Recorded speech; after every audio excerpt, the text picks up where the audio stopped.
Richard Hanania is inexplicably popular. He is a prominent critic of wokeness and an opponent of all the worst social excesses of our modern system, and yet he is also paradoxically the greatest proponent of its ideas. Maybe in the vacuum of right-coded content that exists on the internet at the moment, he's all that's left. Or maybe it's simply because he believes what the vast majority of people believe in these latter days. Hanania wishes to advance what he calls Nietzschean liberalism. This puts him in the space of the likes of Richard Spencer and Vosh, who, no matter what they claim, more or less have the same general political philosophy, which is some mashup of moral nihilism and support for the liberal status quo. They might disagree on how woke things should be, but they don't fundamentally disagree on their lionization of progress. Nietzsche is not a reactionary thinker. He is, in fact, a proto-postmodernist thinker who everyone reads into differently because there wasn't really much of substance inside of his thinking. Nietzsche was primarily a herald of the epistemic end times and not a particularly positive philosopher. Hitler used Nietzsche incorrectly as a basis for racial supremacy and perhaps correctly as a basis for imperialism, which Nietzsche called great politics. Leftists use Nietzsche as a basis for breaking down all traditional systems of morality, such as Christianity, or even modern systems like conservatism. They also like to emphasize his vitalism as a revolt against the stiff Christian moralism. Postmodernists took inspiration from Nietzsche's idea of the transvaluation of values, as well as his insistence that great men should forge their own moral imperatives. The reduction of everything down to social constructions is also in part inspired by Nietzsche. Evola read Nietzsche as a tragic and failed attempt to express a desire for inner, supramoral transcendence, which Evola synthesized with his own mysterious Sophic reactionism, characterizing his own views as beyond theism and atheism. We can see from this example that readers of Nietzsche have come to radically different conclusions based on the same philosophical principles. One must be reminded that Nietzsche philosophizes quote-unquote with a hammer, so trying to come up with a positive worldview on the basis of Nietzsche is a bit like trying to build a castle in the air. So how can Nietzschean liberalism not just be what liberalism already is: nihilistic, amoral, obsessed with power and vitality, and very, very suicidal? I want to do a little analysis of the title of Hanania's article. They say you shouldn't judge a book by its cover, but on the contrary, I think what you call something tells us a little bit about how you think about it. Sort of like how you can predict a person's personality based on their facial traits, which is called physiognomy, and man, I sure am predicting. Reactionary is a tricky word because it simply means against the revolution. By that very fact, it is a relative term. What is the revolution? Which revolution? Leftists employ the term reactionary, sort of like how they use the term fascist, just as a pejorative all the time. Vosh is a reactionary because he supports liberalism. Radical feminists are reactionaries because they believe there are only two genders and sexes. You get the idea. All of these people fundamentally agree on the basic points of revolutionary leftism, but they keep calling each other reactionary just to force people further leftward. That being the case, in what sense should we actually use the term reactionary? If it is just totally relative, then it's useless, and people can get away with redefining it however they want in order to appeal to different people. I won't stand for that, so I'm going to posit a better definition that can't just be misused in that way, in that sort of Marxist framing. To understand the genesis of this term, we have to understand what the revolution means. The left-right dichotomy has its origins commonly pinned around the French Revolution, in which the right supported the Ancien regime, while the left supported the liberal revolutionaries. From this we can derive that the revolution denotes the modern political philosophies, while reaction should denote those that are opposed to that revolution. Traditional reactionary writers like Julius Evola have traced the Marxist or leftist revolution of modernity back to this initial liberal revolt in Europe, as well as before it, noting that all modernist, and by extension postmodernist revolutionary ideologies share common principles: an inversion of the structure of society, which becomes ruled by the people rather than ruled by a king, materialism or secularism, a myth of progress, a hierarchy based on material wealth or class, and a general leveling trend, for example, egalitarianism, both political and otherwise. Ultimately, and this is the important part, Evola surmises that the root behind all modern revolution is veneration of chaos. Once the bulwarks of traditional values are gone, then there is nothing stopping a communist revolution from succeeding. First there's liberalism, and then there's the Paris Commune. This is what the revolution is. The liberal revolution of 1789 leads indirectly to the communist revolution currently taking place in Western Europe, which we just call wokeism, in a few ways. First, it's secularism-based epistemic modernism and legs swept out the moral foundation of society. In the Paris Commune, churches were closed and feminism was instituted by force. This is a preview of what was to come. Moral realism is eventually replaced by moral nihilism and philosophical nominalism, aka postmodern relativism, which is the basis for wokeism. Since there is no longer any belief that it is possible to verify objective truth, you get the tenets of wokeism, such as the belief that biological men can become biological women, or that one's identity is absolute reality. All of this is downstream from the liberal revolutionary view of secularism. 2. Its destruction of caste led to class warfare, since there is no longer any respect for those who have little to no wealth. The only dimension by which a person is judged under materialistic class is wealth. This led to a rapid increase in class consciousness, which communists began to exploit. Stagnating wages, corporate greed, alienation, and commodification continue to drive people leftward today. 3. The principle of political equality gave way to egalitarian ideology, or in other words, all people are created equal, which eventually became oppression morality. We can always get rid of this axiom, since if people are not equal, then their votes should not be equal. America was quote-unquote aristocratic in a sense at the very beginning when the vote was restricted to white landowners. However, there are a couple of problems. First, self-government, which is decided on by a small elite of valid voters, is obviously not self-government. People understand this contradiction and grow to oppose limited franchise. Second, liberalism carries an incentive to expand suffrage to everyone, which is basically vote buying, so limited suffrage can't stand for long. People begin to feel as though they ought to become members of the elite because they, theoretically at least, are sovereign and equal. Any liberal system that tries to react against this appears to the public as unjust and illiberal, which is why apartheid states break apart and why segregation went down the toilet in the United States. Civil rights legislation is just a predictable consequence of political equality. And besides, Hanania, why locate the beginning of wokeism at civil rights when you can go back to the emancipation of slaves? 4. Capitalism, because of the profit motive, necessitates globalization. Globalization leads to open borders and mass migration. The collapse of ethnic solidarity and national self-interest leads to international authoritarianism, which is practically what communism is, even if not in theory. Marx wanted to destroy the family to ensure that a person's race could not be an impediment to worker collectivism. Globalization is just another method of accomplishing this, which actually works. 5. The inversion of the structure of rule prefigures collectivism and the dictatorship of the proletariat. Democracy consists of mass movements of people motivated through agitation. People become used to this and wind up with a revolutionary and collectivist approach to politics. Politics becomes proletarianized. Liberal individualism ends up collapsing into identity politics or some other form of collective moralism. 6. The invention of the myth of progress, i.e. the Enlightenment, inculcates a Faustian attitude in which all economic and technological growth is beneficial and desirable. This ends up creating an alienating cult of labor. It also posits that what comes today or tomorrow is always better than what has come yesterday. Things are always getting better rather than worse. The implication is that not only do we progress economically and technologically, but we also progress politically, philosophically, spiritually, and morally. This leads to the belief that religion is backwards and only serves as an impediment to the progress of humanity, and so that it should be replaced with secular materialism. Then, the acquisition of wealth becomes the only good.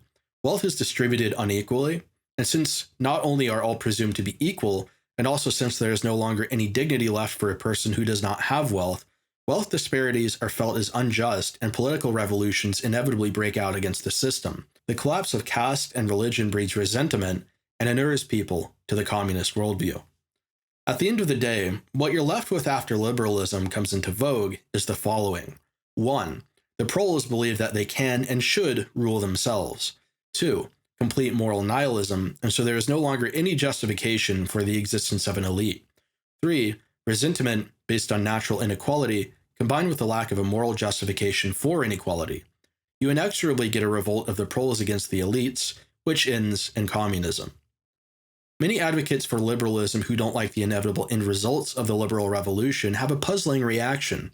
Instead of deciding that the principles that lead to the end state should be rejected, they instead circle the wagons somewhere inside of the stream of progress so they can benefit therefrom while attempting to avoid the inevitable collapse.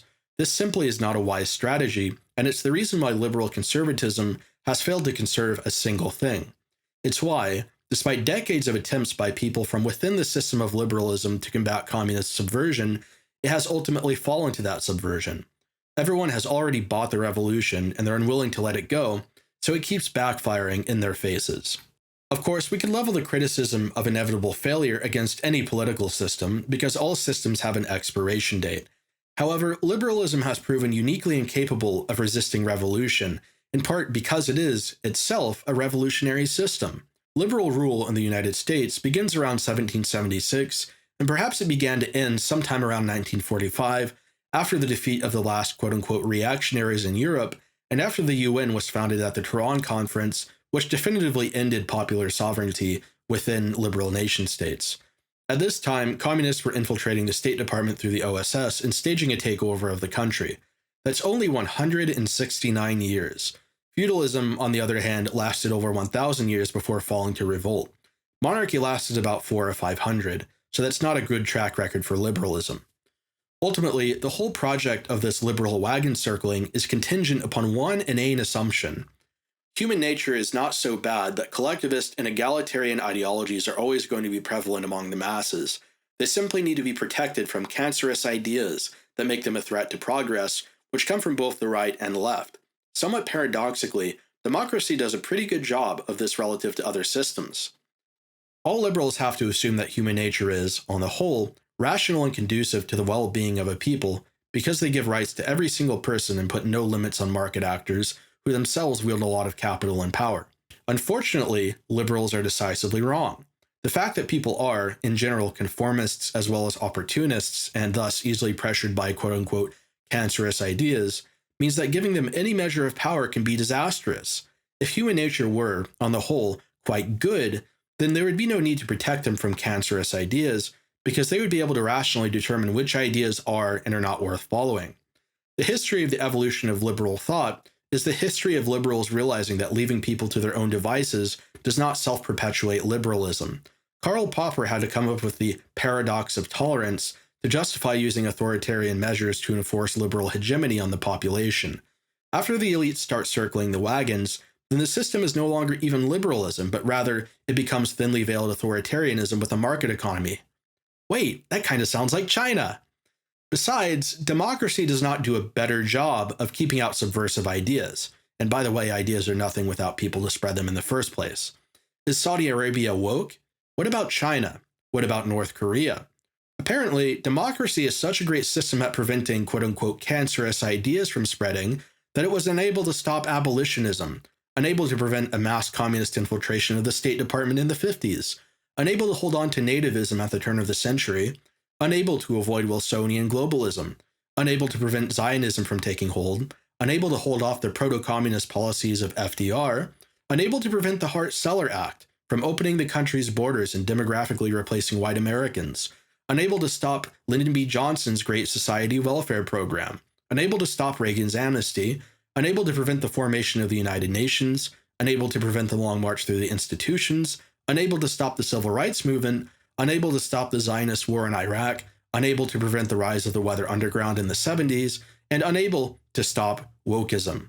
So in the end, what is reactionary democracy? It's reactionary in the sense that leftists use the term, just dragging its feet. Hanania has no right to abuse the term reactionary. So now we get to the article proper. Hanania asserts that he does not need to rely on an overly rosy view of human nature to justify liberal democracy, because democracy simply acts as an information aggregator, which does not depend on people being rational or smart. This seems to boil down to people will choose the right thing most of the time, and since they vote on economic issues, the politicians will keep making people richer, which is good for everyone. Now, it sounds plausible, but he's ignoring the fact that, as reactionary power theorists have realized, decisions in democracies are not bottom-up affairs made by rational voters. Democratic countries are ran by elite political machines that mold public opinion and determine the boundaries of political choices. It is they who determine information, not the voters, nor the people, and I will elaborate more on this point later.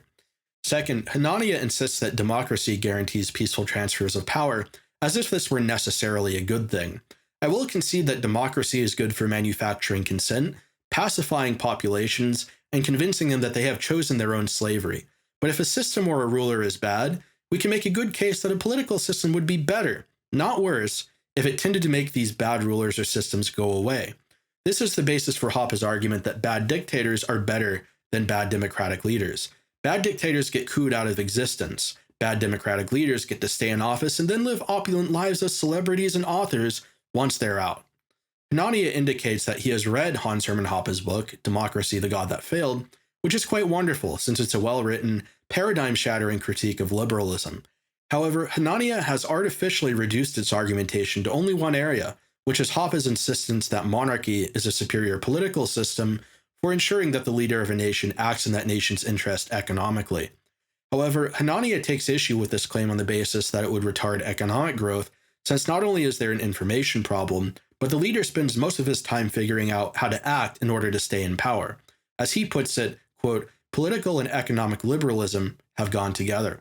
He shows that autocratic regimes lead to lower GDPs, as well as inaccurate official evaluations of the country's wealth. But Hanania's analysis fails here for a simple reason. Why is it a given that we should desire economic liberalism?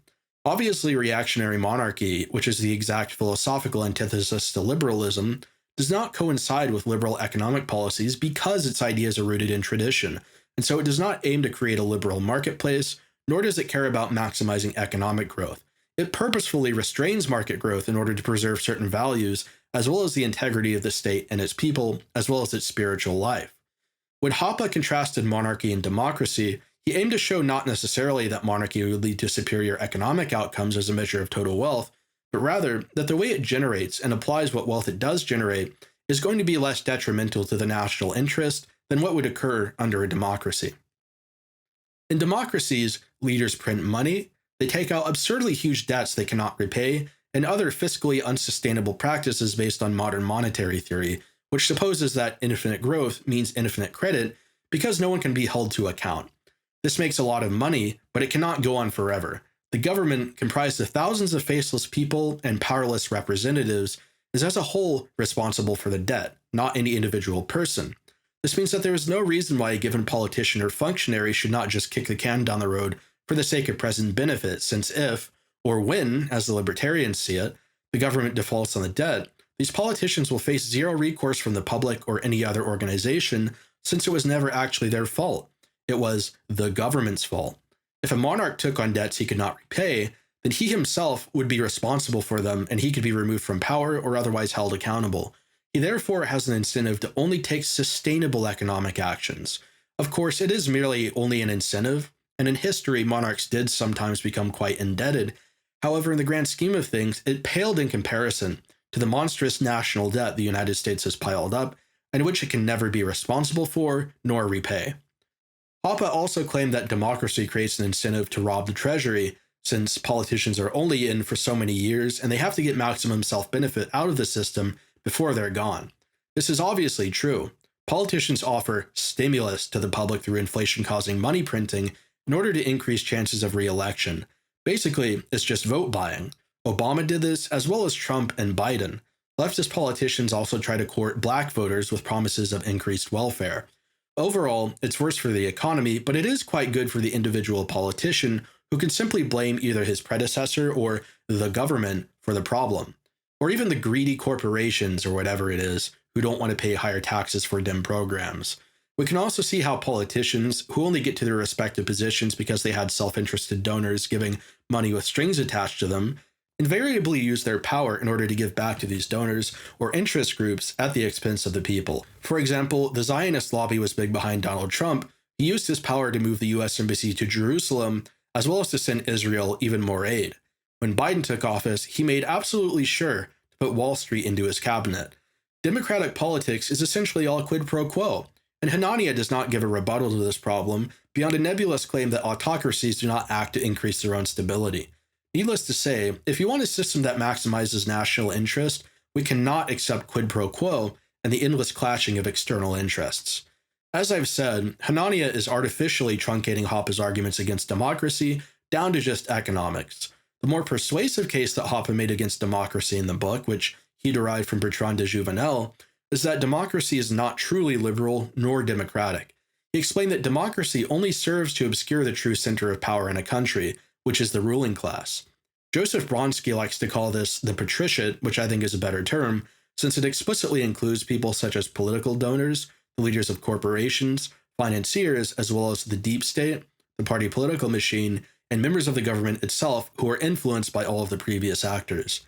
It is a complex and interconnected apparatus, not entirely united, but also not disunified either, that essentially uses elections to manufacture consent for what it wants.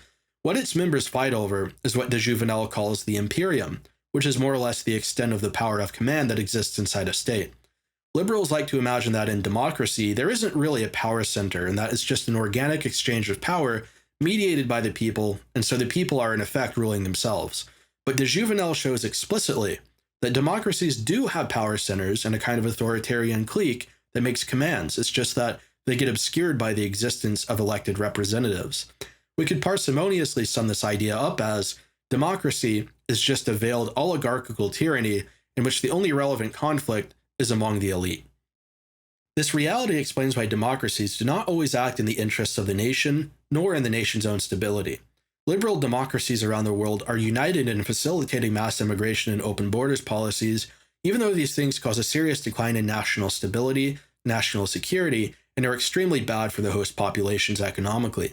This does, however, benefit the patriciate because not only are they more or less insulated from demography due to their own wealth, but they can also break up resistance to their policies by using immigrants as more or less a scab population. Ironically, this is why Bernie Sanders was against immigration. However, eventually he did get the call. For this reason, Hanania's insistence that liberal democracy is a form of decentralization is nonsense. Democracies are centralized. They just hide that fact from view.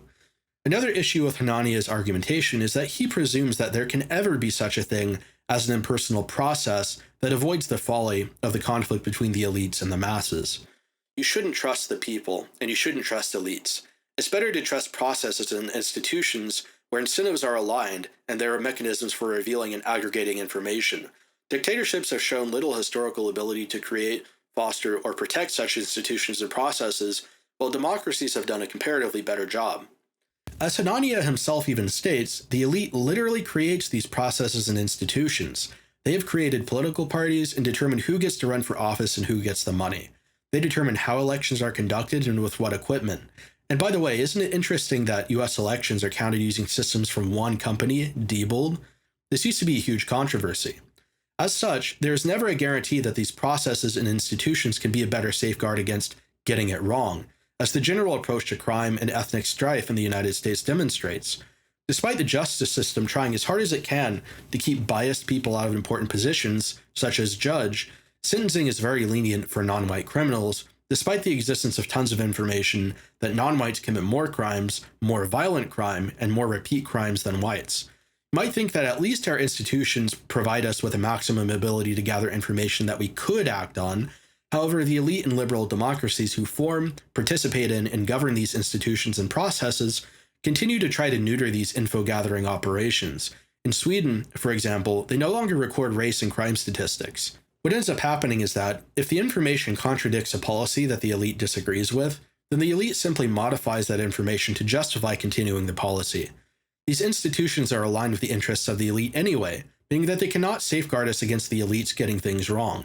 A good example of this was COVID, but I'm going to go in a totally different direction than Hanania. What was monstrous about the COVID response was not whether the vaccines were effective or whether masking was effective. What was monstrous was the mass application of biomedical control to the population, the form of control that Foucault rightly argues is the most total and most dangerous. This occurred through such, quote-unquote, neutral institutions as the CDC and the FDA's processes, as well as the World Health Organization.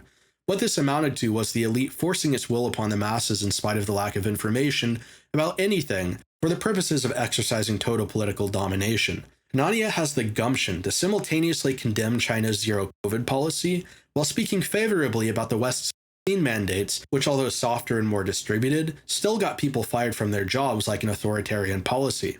We instituted the same lockdowns, but only stopped short of welding people into their homes and trapping them in dog cages. In Australia, they literally set up quarantine camps, kidnapped people and interned them, and made border checkpoints. That was a quote-unquote liberal, quote-unquote democracy. It wasn't about it was about control. The information advantage of liberalism did not matter because they were not acting on the information. That's why Europe did not close the borders when infected people started coming in from the east, such as that ship that docked in Italy, which became a major infection vector. Besides, in our own countries, fertility rates and economic well-being have declined during the lockdowns too. It's not just a zero-COVID policy problem. What we're looking at isn't a serious difference between authoritarian China and the quote-unquote decentralized liberal West. We're looking at a technocratic convergence. Liberal theory cannot explain that, but reactionary theory already has.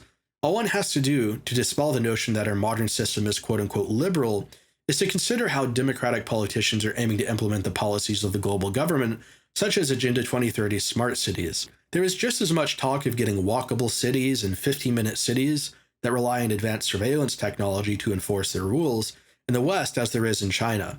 It's all a euphemism for setting up tracking through the Internet of Things, digital ID checkpoints that can be used to track the 15-minute part of the 15-minute cities, as well as eventually the fatal merging of man and machine in the so-called Fourth Industrial Revolution, which turns the decentralization of liberal free market capitalism into a centralized singularity.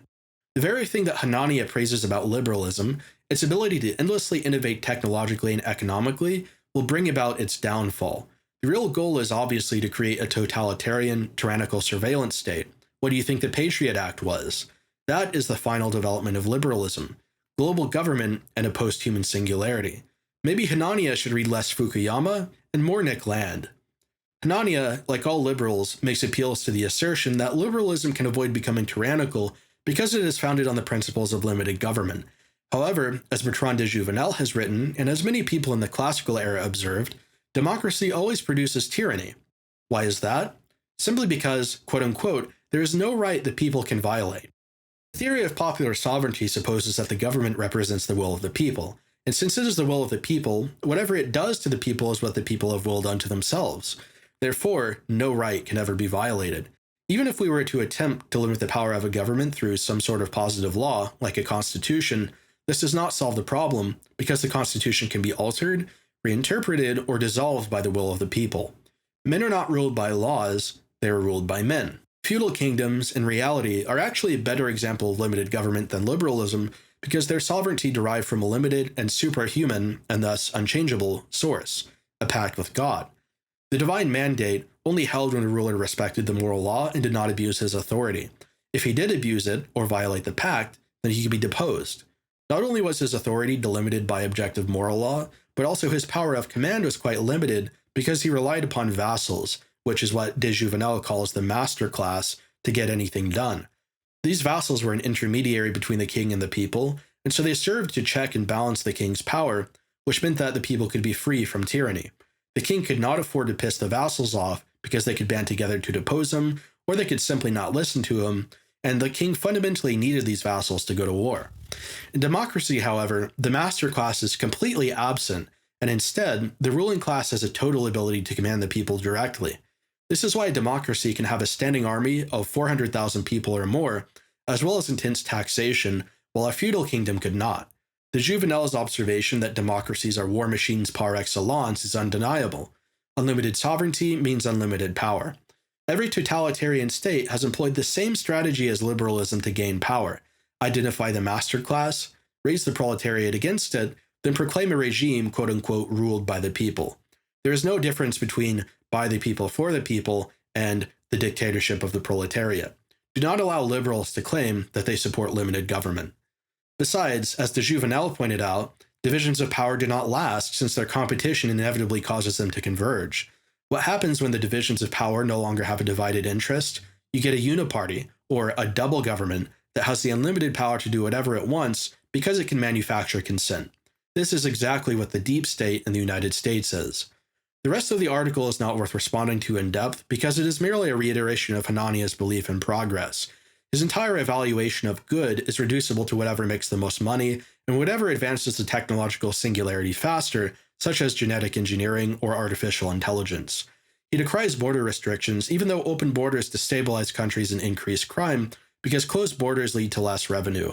He calls for market deregulation so capitalists can be left alone to develop the latest in Landian horrors. But hey, what do I know? Google's pub play protocols might be forcibly embedded in my brain, but at least I didn't hold on to that outdated and irrational naturalistic fallacy. As Charles Upton said, these liberals are trying to destroy humanity because they don't know what a human being is. No one believes that man is the image of God anymore, so no one believes in an imperative to keep the human form pure and intact. If humans are just magical enchanted meat skeletons, as the Redditors say, then it's no crime at all to replace all their parts with metal and computers, any more than it's a crime to install a new graphics card into your computer. As the British Ministry of Defense calls us, humans as platforms. But I think I speak for all rational people when I say I don't want AI controlling my thoughts and actions directly through a brain chip. Hanania seems to think he's really smart. He's got it all figured out. You don't need a spook like philosophy when you can measure variables and plug them into a computer. He's with the smart guys who care about science, not the backwards and racist guys who have irrational myths and sky daddies. He likes technology because technology is sophisticated and futuristic. He likes money because first world countries have lots of money and you need money to create robot people and go to the heckin' space rug. Yeah, I'm sure he's come up with all manner of justifications for these preferences, but I simply do not understand how you would arrive at Fukuyama, science bro, meritocratic liberalism after having done a wide survey of political thought. Something doesn't seem quite right to me. Maybe it's because his ideology is nearly exactly what Anton LaVey, writer of the Satanic Bible, believed. Or maybe it's because this is precisely what the average Redditor neckbeard believes. Maybe it's because this is what everyone in Silicon Valley believes. Maybe because it's what everyone who has ever watched Star Trek believes. Possibly even because this is what every jet-setting, itinerant globalist believes in. Hierarchical, nihilistic, authoritarian transhuman liberalism. When you find yourself agreeing with Vauch and Klaus Schwab, maybe it's time to reconsider some things. René Guénon wrote a book about people like Hanania. It's called The Reign of Quantity and the Signs of the Times. You think you can figure out how to create the ideal society by gathering statistics and plugging them into a computer? You actually think things get better over time rather than worse. Well, good luck. I will end with an analysis of the concluding paragraphs because the lack of intellectual depth here becomes very obvious. Given the obvious and massive economic benefits that result when people move to more productive countries, it is restrictionists who have the burden of showing sufficiently negative higher-order effects, and they've never been able to do that. In addition to the standard arguments for porous borders, ethnic diversity can be seen as another factor introducing instability and division into society, which makes people less likely to unify around shared goals. Restrictionists have actually shown repeatedly that mass immigration leads to negative effects, such as the usage of diversity to lower working conditions for the poor by breaking strikes and preventing unionization, depressed native wages, as well as increased rates of crime, which mainly affect poor people. The most common rebuttal to this information is always to 1. Deflect to the fact that immigration increases overall GDP, and 2. Use some nebulous data about exceptional immigrant populations in the United States and Europe, like Nigerians, to claim that immigration doesn't actually have deleterious effects on criminality or GDP. This is dumb for a couple of reasons. First, GDP is not the well-being of your people. Wealth can concentrate at the top of society and get used for all sorts of things that benefit no one living in the country, such as building missiles to kill brown people with in Zionist wars, or building high-tech cars that no one can even afford except the very rich. The working class does not benefit from GDP increases. Now, this wealth does sort of filter down insofar as it increases the overall standard of living, but the thing a lot of people who claim that a rising tide lifts all boats aren't telling you is that this also ends up pricing the very poor out of society entirely. In countries like Serbia or Mexico, overall GDP is lower and the standard of living is also lower. But this also means that people can make a living, have a house, or have an apartment with much less money than they would in the United States, and so they might overall be more satisfied. It's sort of funny that people who make it big in crypto just move to Serbia so they can stretch their money. They don't stay in the United States to benefit from its supposed higher standard of living. Increasing the value of a country, neighborhood, whatever we're talking about is not an immediate improvement for the people who live there, but it does look good in a boardroom meeting. GDP reductionism simply does not pass a smell test, and it's a sure sign of pseudo-intellectual argumentation. There is much more to life than wealth. Second, a lot of people in favor of open borders will repeatedly claim that immigration increases GDP because immigrants contribute positively to national wealth and also that they commit less crime than the native population, or at least just as much. The way they arrive at this conclusion, however, is by looking at studies that sample extraordinary groups of immigrants. Nigerians in the United States are famously wealthy, and many of them are doctors. The reason for this isn't because Nigerians are really smart. They're not. Nigeria has a national IQ of 69, which is considered mentally retarded.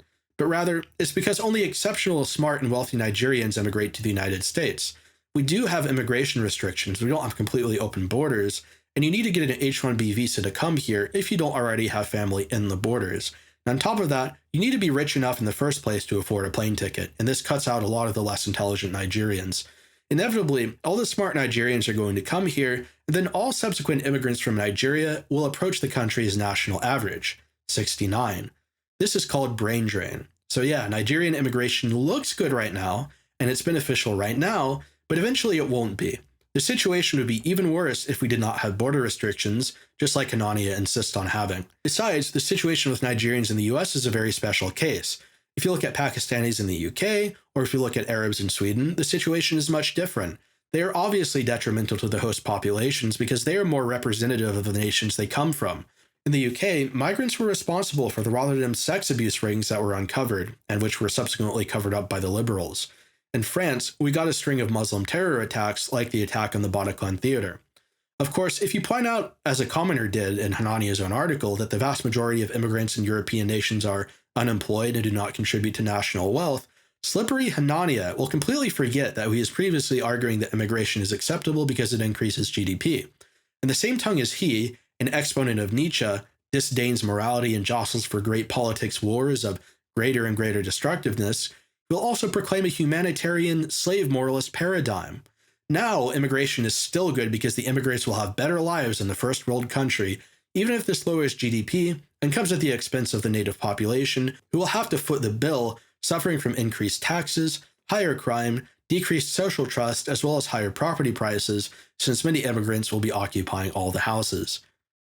Accepting liberal institutions is part of a greater recognition that it's too much to ask for people to have the right ideas, whether you put your faith in the masses or a technocratic elite. The best results have generally come from the government being limited and leaving a wide open space for individual choice. Rather than reflecting the will of the people or any such nonsense, democracy is chaos, and chaos is the midwife of progress. This paragraph is truly the peak of insanity in this article. He proclaims that putting faith in the masses and the elite to do the right thing is too much to ask, so their choices must be limited by liberal institutions and processes. However, he also claims that democracy is chaos, and chaos is the midwife of progress. Which is it?